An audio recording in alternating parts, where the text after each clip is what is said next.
Hey everyone, I'm Michelle Falcon, and in this video, I'm gonna share the 7 tips that I use to build better interview processes, to build high-performing teams, increase employee engagement, and build a more profitable company.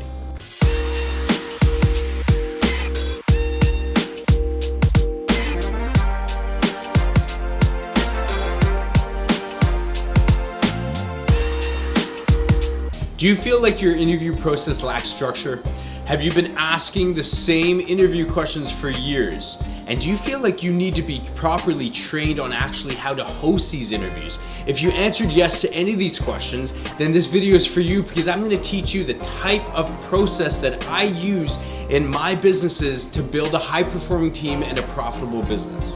When I started my career, I did not know how to interview at all. I asked the typical questions like, what are your strengths and weaknesses, and where do you see yourself in 5 years? I now know better. To build a high-performing team, you must build a very regimented interview process so that you make great hires each and every time. The 7-step process has taken me years to refine, so I know it works. The 7 steps are a phone interview, predictive index, culture interview, skill set interview, assignment, decision, and offer. The first step of the interview process is the phone interview, also known as the phone screen. I ask about 5 questions on this interview, but the main thing I'm listening for is how does the candidate answer their phone, and what does their voicemail sound like? If they can't answer their own phone in a professional manner, or have a professional sounding voicemail, that gets my guard up, because what is the likelihood that they are going to represent your brand well if they can't even represent themselves well as individuals? I'm also listening for how enthusiastic they sound to hear from you. The phone interview is in place to filter candidates from the very beginning. Properly interviewing does take time and energy. But if you have a proper phone interview in place, that's gonna filter bad candidates out from the very beginning and save you time. The second step in my interview process is giving the candidate a predictive index assessment, or also known as PI. PI is something that I swear by. It only takes the candidate about 10 minutes to complete, and it's going to tell you what makes them tick and what ticks them off in the workplace and what really motivates them and how you're gonna have to manage them. Don't just take it from me. My friend Dev Basu is somebody that I put on predictive index as well too, and he absolutely swears by it. Hey, it's Dev Basu from Powered by Search, and I wanted to say a few words about Predictive Index. It's a tool that we've been using at our agency for the last 6 months or so, and man, have things changed since using it. You know, I'm not one of those people that loves guessing when going into a hire and having somebody critical join my team. And since employing Predictive Index, frankly, 3 things have changed. Number 1, how we recruit people, because now we have an idea what their drives, needs, and behaviors are when they come into the organization. Number 2, how our existing people like to work with each other. And so, you know, are they more extroverted or are they a bit less? Are they more patient or less patient? And so on. And then finally, our clients. We've actually been sharing PI with them to understand a bit more about what's the best way to work with this person and give them exactly what they need. And I hope that that is something that, you know, every organization has access to.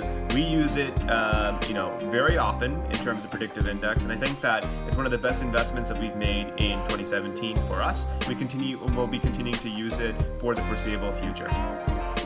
I use it, Dev uses it, and I highly recommend you should explore the opportunity of using PI within your business to build a high-performing team. If you have any questions on PI, there's a link below that you can visit to explore for yourself. The third step of my interview process is the most important. I repeat, it's the most important step of my 7-step interview process, and that's the culture interview.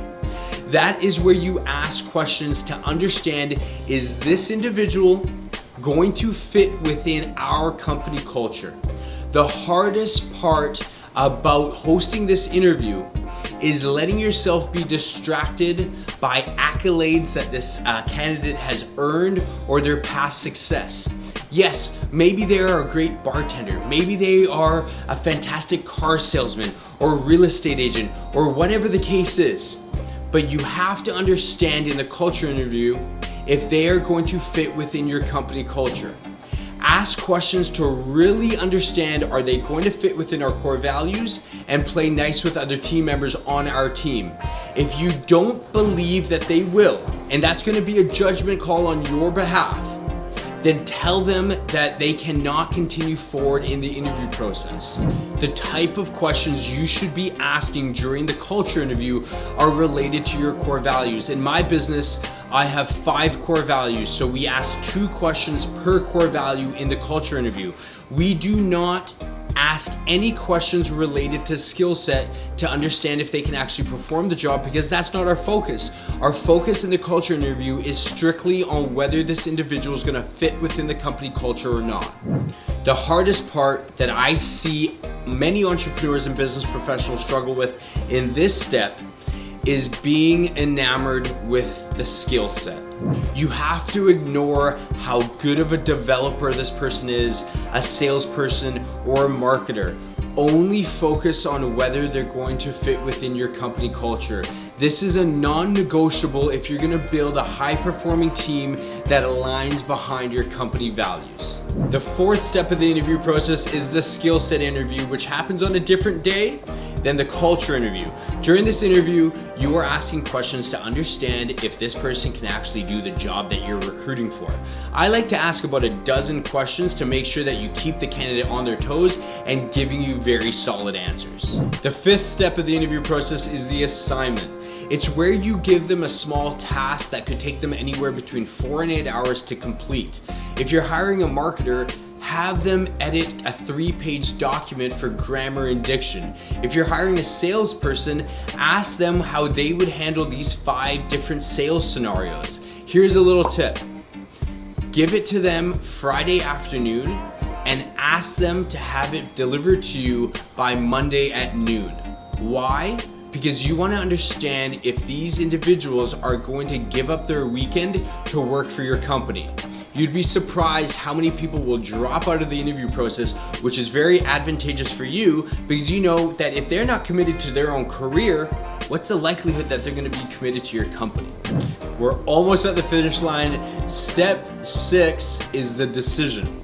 If you have, which you should, multiple people in the interview process, get together and debate whether you should make the candidate an offer or not. If you have multiple candidates that you like, that's an advantageous position to be in, but it can also be quite difficult because you might have a couple people on team A and a couple people on team B come together and decide who you are going to make an offer to. Step 7, the finish line, is when you make the candidate an offer. Do not simply just email them and say, hey, would you like to work for our company? Here's your offer. Remember that this candidate just went through interview hell, many different steps and processes and many hours. Make this a moment of celebration for your candidate and get them really excited to join your company. My recommendation is to get a couple people on the phone, put the candidate on speakerphone, and congratulate them in a group setting. This will get the candidate super jacked up, super enthusiastic to join your company and start delivering results on day 1. You may be thinking, Michelle, that sounds long and exhausting. When it comes to interviewing, you're not trying to be efficient, you're trying to be diligent. And that's how you build a high-performing team. You can't rush the interview process. You can't do things that haven't worked for you in the past. So I implore you to have an open mind.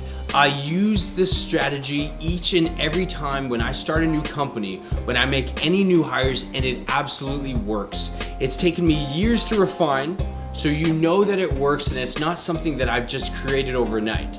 Equally as important, this interview process is difficult. To find high performers to join your team and contribute to the success of your company, you need to make it difficult to work for your company. Go out and refine your interview process to make it something like joining a private country club. Not everybody can get in, but when you're in, you're in. There you have it. That's my 7-step interview process. It works for me and I guarantee it will work for you too. If you have any questions, if you want more education, go to michellefalcon.com. There's a whole lot of videos there for you so that you can build a high-performing team to grow your company.